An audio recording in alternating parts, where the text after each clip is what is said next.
오늘 봉독한 사도행전 1장 20절로 26절까지의 말씀을 가지고 직분을 취하게 하소서란 제목으로 하나님의 말씀을 선포합니다.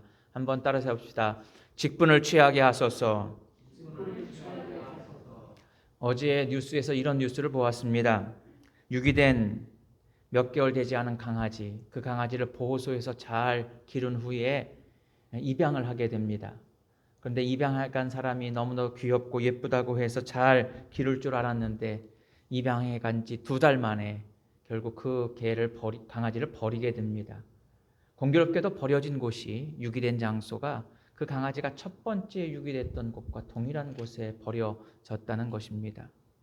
이 강아지는 처음 한 번이 아닌 2번 주인으로부터 버림받았다라고 하는 그 상처가 커서 매우 불안도가 높았다라고 합니다. 여러분, 우리는 내 필요에 따라서 무언가를 취합니다. 내가 필요하니까 애완동물도 취합니다. 그러나 내가 필요 없다고 여길 때 애완동물을 우리는 쉽게 버리게 되지요. 사람들은 필요에 따라서 취하게 되고 필요치 않을 때 버리게 됩니다. 우리는 과연 무엇을 어떻게 취하며 살아가고 있습니까? 내가 취하고자 하는 것은 무엇이고, 그리고 내가 취하고자 하는 것을 얻기 위해서 우리는 어떻게 살아가고 있는가 하는 것이지요. 오늘 본문의 말씀은 가룟 유다가 사도로서의 직분을 취하지 못하게 되고, 그리고 그 빈자리를 마띠아라고 하는 사람을 통해서 사도의 직분을 취하도록 하는 내용의 말씀이 오늘 본문의 말씀입니다. 오늘 본문의 20절 말씀에 보면 시편의 말씀을 인용하면서 그의 직분을 타인이 취하게 하소서라는 시편 109편 8절의 말씀을 인용하고 있습니다. 가룟 유다는 결국 그 직분을 타인이 취하게 되고 말았습니다. 사랑하는 성도 여러분, 우리는 하나님이 우리에게 주시는 귀한 직분, 하나님이 우리에게 주시는 귀한 일들을 내가 취하지 못해서 다른 사람에게 취하게 만드는, 다른 사람들에게 빼앗겨 버리는 어리석은 삶을 살고 있지는 않습니까? 우리는 얼마나 하나님이 원하시는 그 일들을 감당하기 위해, 하나님이 원하시는 그 일들을 취하기 위해서 살아가고 있는가 하는 것이지요. 오늘 본문 앞에 있는 18절 말씀에 보면 가룟 유다의 죽음에 대해서 이렇게 말하고 있습니다. 사고 후에 몸이 곤두박질하여 배가 터져 창자가 다 흘러나온지라. 가룟 유다의 죽음의 모습은 매우 비참한 죽음이었습니다. 그 비참한 죽음뿐만이 아니라 가룟 유다는 아까 봉독한 20절의 말씀처럼 타인에게 그 직분을 빼앗기게 된 그 말씀대로 이루어졌고, 마지막 25절 하반절 말씀에 보면 유다는 그 직무를 버리고 제 곳으로 갔다고 말하고 있습니다. 가룟 유다는 비참한 죽음을 맛보게 됩니다. 그리고 하나님이 주신 그 직분과 직무를 버린 자가 되고 만 것이지요. 우리는 하나님의 귀한 일들을 어떻게 감당하고 있습니까?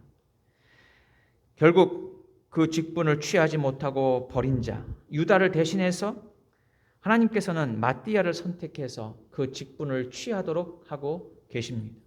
마띠아가 어떤 기준으로 그의 직분을 취하게 되었는가?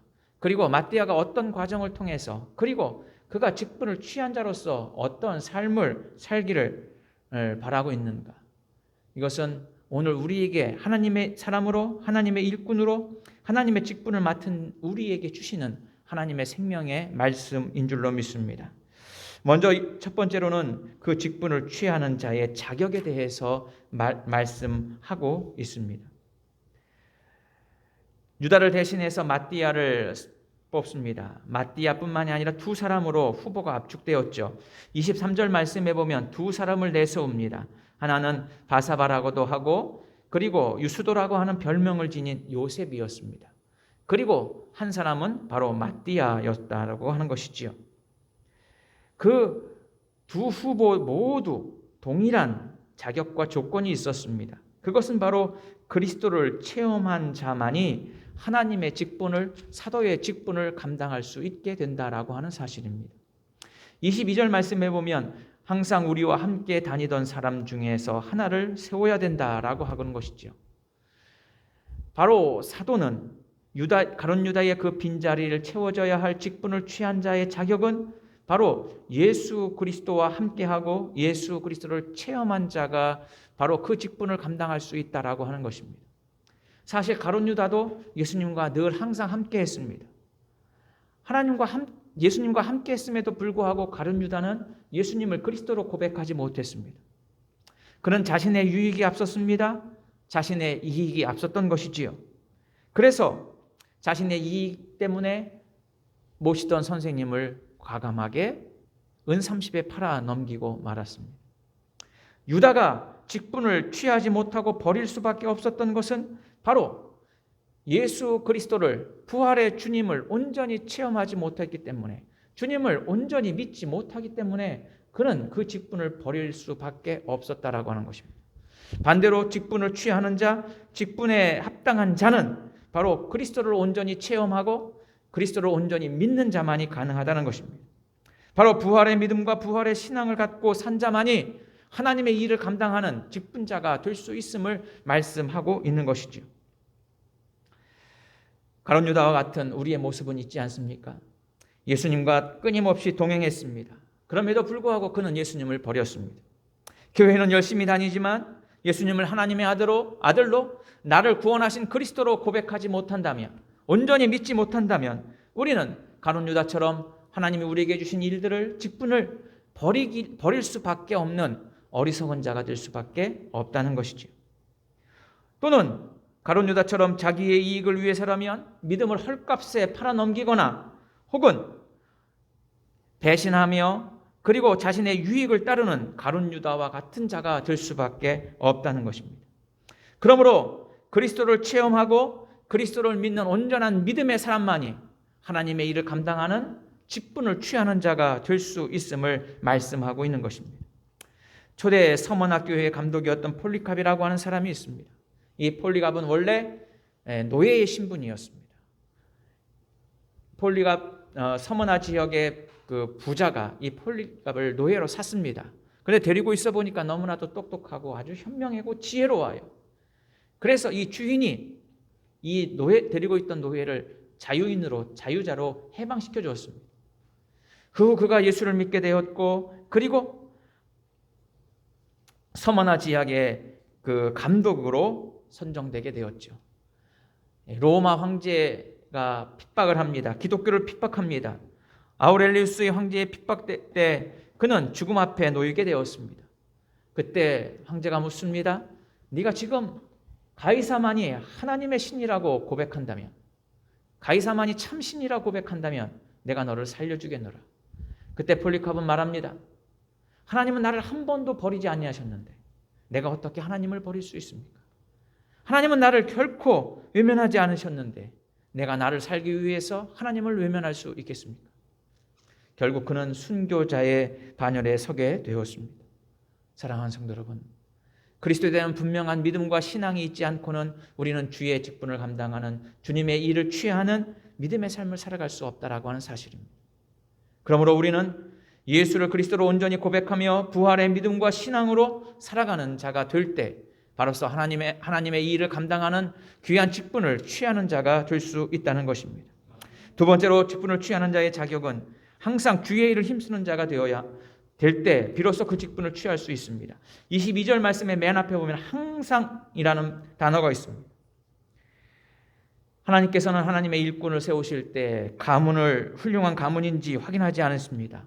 로마 시민권자만이 하나님의 직분을 감당할 수 있다고 말씀하시지 않습니다. 어떠한 인종인지 어디 출신인지 어떠한 학력과 경력을 가지고 있는지 보지 않습니다. 하나님은 철저하게 믿음을 보십니다. 그리고 하나님의 일을 할 수 있는 자인지 보십니다. 마띠아를 비롯한 요셉 역시 그들은 항상 하나님과 함께 우리 주님과 함께 있었습니다. 예수님과 항상 함께 있었다라고 하는 것이죠. 항상이라는 단어는 변함이 없는 것입니다. 우리가 하나님의 일을 감당하는 직분을 취할 수 있는 자가 되기 위해서는 한결같은 항상 주의 일을 힘쓰는 자가 될 때 비로소 우리는 직분을 취하는 자가 될 수 있다는 것입니다. 우리가 항상 하나님의 일을 감당하는 자가 되기 위해서 우리가 할 수 있는 일은 예배하는 일입니다. 항상 예배하는 것, 그리고 항상 하나님의 곁에 있는 것, 그것이 바로 하나님의 직분을 취하는 자의 모습인 것이죠. 사도 바울은 디모데에게 편지를 보냈을 때 이렇게 이야기합니다. 데마는 이 세상을 사랑하여 나를 버리고 데살로니가로 갔고 그레스게는 갈라디아로 디도는 달마디아로 누가만이 나와 함께 있느니라. 내가 올 때에 마가를 데리고 오라. 저가 나의 일에 유익하니라. 사도 바울과 함께 전도 여행을 떠났던 사람들도 자신의 유익과 자신의 일들을 위해서 각기 흩어지고 말았습니다. 그러나 누가는 사도 바울과 함께 있었습니다. 그래서 디모데도 빨리 오라고 이야기하고 있는 것이죠. 사도 바울의 일에 함께 있었던 이 누가와 디모데, 그들만이 항상 함께 있었기에 사도 바울의 직분을 감당하는 귀한 믿음의 일꾼들로 동역할 수 있었던 것이지요. 그러므로 직분을 취할 수 있는 자의 자격은 바로 예수 그리스도를 경험한 자, 온전한 믿음의 사람, 그리고 항상 주의 일을 힘쓰는 자일 때 우리는 직분을 취하는 귀한 믿음의 일꾼들이 될 줄로 믿습니다. 이 직분을 취하는 자를 어떻게 마띠아를 선택합니까? 그 과정을 보면 첫 번째로 마띠아를 선정하기 위해 사도들은 먼저 기도하고 있습니다. 24절 말씀에 보면 그들이 기도하여 이르되 말하고 있지요. 바로 사도를 보충하는 일, 가룟 유다를 대신해서 직분을 취하는 일, 이것은 매우 중요한 일입니다. 그 일을 위해서 사도들이 한 일은 먼저 기도하는 일이었습니다. 우리의 삶 가운데 문제가 없을 수 없습니다. 그리스도인들은 문제가 없는 사람이 아니라 문제를 믿음으로 극복하는 사람들입니다. 여러분, 하나님 앞에 기도하실 때 하나님 내게 문제가 없게 해주세요 기도하는 것이 아니라 하나님 문제를 해결할 수 있는 믿음과 능력을 허락해 주옵소서. 이것이 믿음 있는 신앙인들의 기도이죠. 가룟 유다를 대신해서 사도를 뽑는 일 쉬운 일이 아니었습니다. 그래서 사도들은 하나님 앞에 기도하고 있습니다. 그들이 간절히 기도하는 기도는 무엇입니까? 자신들에게 능력을 있고 자신들에게 지혜가 있어서 정말 좋은 사람을 뽑을 수 있게 해달라고 기도하지 않습니다. 그들이 기도한 내용은 24절 하반절 말씀에 보면 이 두 사람 중에 누가 주님께 택하신 바 되어, 다시 말해서 그 택함의 주체가 자신들이 아니라 사도들이 아니라 바로 예수 그리스도이심을, 주님이심을 고백하고 있는 것이죠. 내가 선택하는 것이 아니라 우리가 선택하는 것이 아니라 바로 주님이 택하시는 자, 주님께서 보시기에 합당한 자, 그 자를 뽑기 위해서 사도들은 기도하는 일을 멈추지 않았다라고 하는 것입니다. 히스기야 왕이 아수르의 침입을 받을 때 그가 한 일은 군사력을 증강하고 그리고 외세의 힘을 얻어서 아수르의 공격으로 막는 일이 아니라 그가 제일 먼저 한 일은 바로 베옷을 입고 하나님 앞에 기도하는 일이었습니다. 그가 기도할 때 하나님께서는 모든 문제를 해결해 주셨습니다. 사랑하는 성도 여러분, 우리의 삶에 문제가 있을 수밖에 없습니다. 그리고 반드시 해결해야 될 문제 앞에 우리가 할 일은 기도하는 일입니다. 하나님께 직분자로 세워지기 위해서, 하나님의 일꾼으로 서기 위해서 우리가 해야 할 일이 있는데 그것은 바로 기도하는 일이라는 것입니다. 조지 뮬러 목사님은 말합니다. 세상에서 가장 어리석은 사람은 문제를 가지고도 기도하지 않는 사람이라고요. 기도하는 자가 믿음의 사람입니다. 기도하는 자가 하나님의 능력을 믿는 사람들입니다. 그러므로 직분을 취하려면 우리는 먼저 기도하는 자가 되어야 한다라고 하는 사실이지요. 두 번째로 직분을 취하는 과정을 보게 되면 사도들은 철저하게 하나님의 뜻대로 행하고 있습니다. 인간의 지혜나 인간의 방법이 아닌 하나님의 방법을 취하고 있습니다. 26절 말씀에 보면 제비를 뽑아서 마띠아를 얻었다 말씀하고 있습니다. 제비를 뽑는 것은 바로 하나님의 방법, 하나님의 뜻에 따라 하는 것이죠. 그저 운으로 바라고 운을 바라는 마음으로 뽑는 것이 아니라 그것이 바로 하나님의 뜻임을 고백하고 하나님의 방법대로 행하는 것입니다. 구약 성경에서는 끊임없이 하나님의 뜻을 물을 때마다 제비를 뽑았습니다. 두 염소 가운데 제비를 뽑아서 하나는 제물로 드리고 하나는 아사셀로 피를 대신해서 보내는 염소를 선별하는 것도 제비 뽑는 일이었습니다. 하나님께서 가나안 땅을 허락하시고 여호수아가 가나안 땅을 분배할 때도 제비를 뽑아서 나누어 줬습니다. 요나가 하나님의 진노를 받고 그가 재물에 대해서 바다에 빠뜨릴 때 요나도 바로 제비 뽑혀서 가게 되지요. 제비 뽑는 것, 그것은 바로 철저하게 하나님의 뜻, 하나님의 방법에 순종하는 것입니다. 사람들은 하나님의 뜻보다 내 뜻이 앞서기를 바랍니다. 하나님의 말씀과 하나님의 뜻보다 내 생각과 내 지혜가 더욱더 현명하다고 우리는 착각하며 살아갑니다. 그래서 내 뜻이 이루어지는 것이 성공인 것처럼 우리는 착각합니다. 하나님 앞에 기도할 때 우리는 하나님의 뜻이 이루어지기를 바라는 마음으로 기도하지만 실제로 우리의 삶에서는 하나님의 뜻은 뒷전이고 내 생각과 내 뜻이 이루어지기를 바라며 살아가고 있습니다. 그래서 우리는 하나님의 일꾼이 되지 못하는 것이지요. 하나님의 직분을 감당하는, 하나님의 직분을 취하는 믿음의 일꾼들은 바로 내 방법과 내 뜻이 아니라 하나님의 방법, 하나님의 뜻대로 살아갈 때 비로소 우리는 직분을 취하는 자가 될 수 있다라고 하는 것입니다. 미국의 1930년대 대공황이 있을 때 한 젊은이가 큰 절망과 좌절 속에 용기를 잃고 힘없이 앉아 있습니다. 그 모습을 바라보는 엄마가 볼 때 너무나도 안타깝습니다. 그래서 사랑하는 아들을 위해서 시 한 편을 써 주었습니다. 그 시는 바로 우리가 잘 아는 것처럼 찬송가 94장입니다. 주 예수보다 더 귀한 것은 없네. 이 세상 부귀와 바꿀 수 없네. 영죽을 내 대신 돌아가신 그 놀라운 사랑 잊지 못해. 세상 즐거움 다 버리고 세상 자랑 다 버렸네. 주 예수보다 더 귀한 것은 없네. 예수 밖에는 없네. 사람들이 불황이 오고 경제적인 위기가 올 때마다 사람의 최고의 가치는 물질이었습니다. 이 젊은이도 물질을 앞세웠습니다. 그러나 그 물질보다 자신의 생각과 자신의 뜻보다 예수 그리스도를 앞세울 때 그는 놀라운 하나님의 축복을 경험하게 되는 것이지요. 그 시에 맞춰서 쓰여진 찬송가가 94장입니다. 내가 귀하게 여겼던 내 뜻을 앞세웠었던 그 물질의 가치 기준보다 더 중요한 하나님의 말씀, 하나님의 사랑, 그리고 더 귀한 예수 그리스도만이 우리의 삶의 가장 귀중한 것이 됨을 고백할 때 비로소 우리는 하나님의 직분을 취하는 믿음의 사람들이 될 줄로 믿습니다. 이렇게 하나님의 직분을 취한 자들의 삶은 어떻게 살아가야 할까요?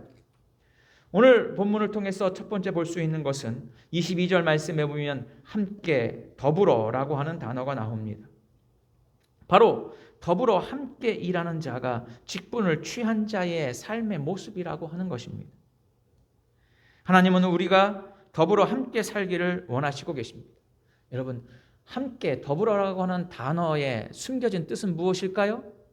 그것은 바로 관계라고 하는 것입니다. 관계라고 하는 것은 더불어 함께 할 때 비로소 형성되는 것이 관계입니다. 인간은 하나님과의 관계를 맺고 살아가게 되어 있습니다. 인간과 인간과의 관계를 맺고 살아가게 되어 있습니다. 하나님을 믿지 않는다, 그리고 무신론자 할지라도 이 관계를 무시하며 살아갈 수 없는 것이 인간의 삶의 모습입니다. 이 관계를 원활하게 하고 관계를 잘 이루기 위해서 해야 할 것이 바로 더불어 함께하는 것이죠. 직분을 취하는 자, 하나님의 일을 감당하는 자, 믿음의 일꾼들이 해야 할 삶의 모습이 바로 여기 있습니다. 더불어 함께하는 것입니다. 함께하지 못하면 하나님의 일을 감당할 수 없습니다. 더불어 행하지 아니하면 주의 일을 감당할 수 없습니다. 바로 하나님께서 마띠아를 세우신 일은 12명의 사도를 통해서 아름다운 믿음의 공동체를 이루기 위해서였습니다. 그래서 함께 할 수밖에 없습니다. 더불어 행할 수밖에 없습니다. 현대사회는 더불어 함께 행하는 것보다 나 홀로 행하는 것에 익숙한 것이 현대사회입니다. 하나님께서는 오늘 우리에게 직분을 취한 자로서 나 홀로 내 능력으로 살아가는 것이 아니라 더불어 함께 하나님의 일을 감당하는 자로 살아가기를 원하시고 계십니다. 성경을 보십시오. 수많은 사람들이 더불어 일하고 있습니다. 모세 홀로 일한 것이 아닙니다. 아론과 훌이 모세의 손을 바쳤습니다.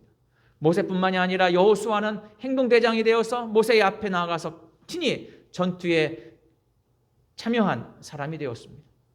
모세와 여호수아가 함께 일합니다. 사도 바울은 홀로 일한 것이 아닙니다.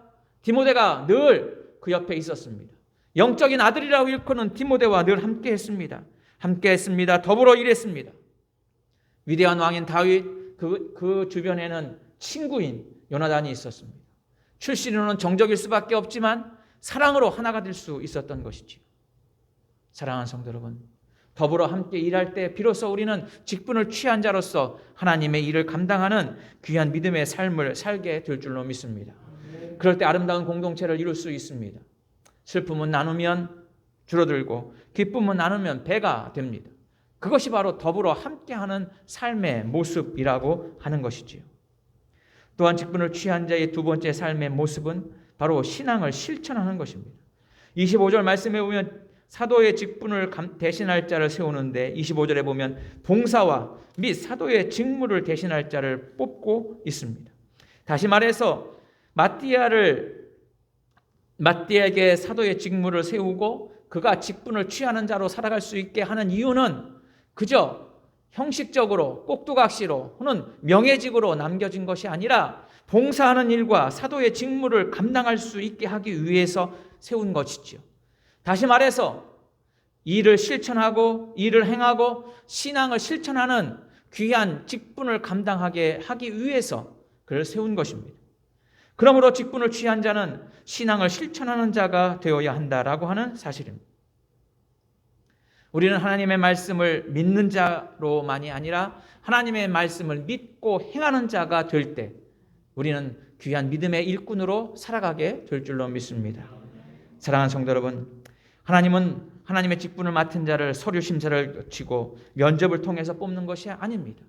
뛰어난 재능과 실력이 있는 자를 하나님의 일꾼으로 세우는 것이 아닙니다. 권력이 있거나 혹은 경제적인 부가 있다고 그들을 세우는 것이 아닙니다. 믿음의 사람을 세우십니다. 그리고 겸손한 사람을 세우십니다. 그리고 끝까지 충성하는 자를 세우십니다. 사랑하는 성도 여러분, 가룟 유다처럼 우리는 직분을 타인에게 취하게 하는 버리는 자들이 아니라 마띠아처럼 하나님의 귀한 믿음의 일꾼으로 직분을 취하는 귀한 믿음의 성도들이 되어야 될 줄로 믿습니다.